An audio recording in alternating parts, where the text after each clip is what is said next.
My name is Jane Brett, and in light of recent reports showing that the independent power projects regularly violate environmental regulations, I'd like to ask Mrs. Chong how she can maintain that these run-of-the-river projects will produce green power, and also whether the only benefit isn't just to private companies that are going to be exporting this power.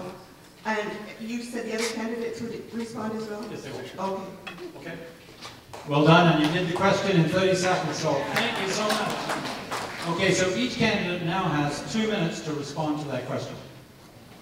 Thanks very much, Jane, and our paths has crossed before, so I'm glad to see you here this evening. I want to also indicate that independent power projects are a variety of different energy sources. We have solar, which is can be independent power projects. We have geothermal, we have wind, wave, and of course other forms of alternative energy that are coming forth each and every day. What we've seen here in British Columbia is that over the past 10 years, we have been a net importer of electricity here in British Columbia, which means that we have had to import our electricity needs from dirty coal-fired generators in places in the United States and in Alberta, which is one of the reasons why we've been encouraging independent power production in a variety of areas to encourage investments here in British Columbia.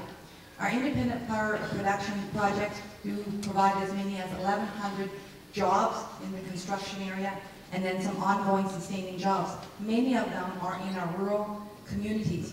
They're providing opportunities for First Nations to get off dirty diesel, and most recently I heard of a project that was in the Atlin area, in Pine Creek, where the residents there were saying for the first time they were listening to the sound, and the sound was that of silence and quiet, because their dirty diesel generator was no longer operating, and that they were able to depend on clean, independent power in that area.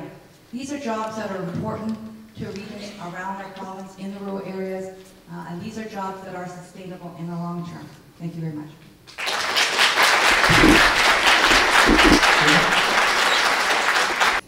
And thank you for this question, because it is so important. I think it's really one of the most important issues we face in British Columbia. First of all, let's clear up the net importer. We actually have enough power right now in BC. The importing is so we can flip it over the border for a profit of the dirty power. We have enough here. The IPPs, the run-of-river projects, as they're called, will only be producing power in the spring runoff when our dams are full and we have lots of power. So we are destroying our own rivers and our own heritage to sell power over the border. It's not for us. Now, we are not planning to eliminate the current ones, and we agree that there may be special cases where there's a remote First Nations community on diesel and they'd like to get off it, and they will make a collective decision about that. What we object to is this being imposed on communities and our rivers being destroyed for power we don't need.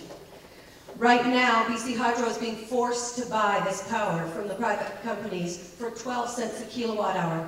Right now you're paying around 6. This is going to destroy our competitiveness on the North American market. It's too important to be left in the hands of private corporations. We want to put a moratorium on these projects until we can assess the environmental impact, until local communities are adequately consulted. The scale of this is enormous. There are already the rights to 237 rivers have been sold, and 667 more are in negotiation right now. This is our fresh water. Water is the gold and oil of the future, and we have to stand up for it right now. It's a question of survival. You can't eat money and you can't drink it.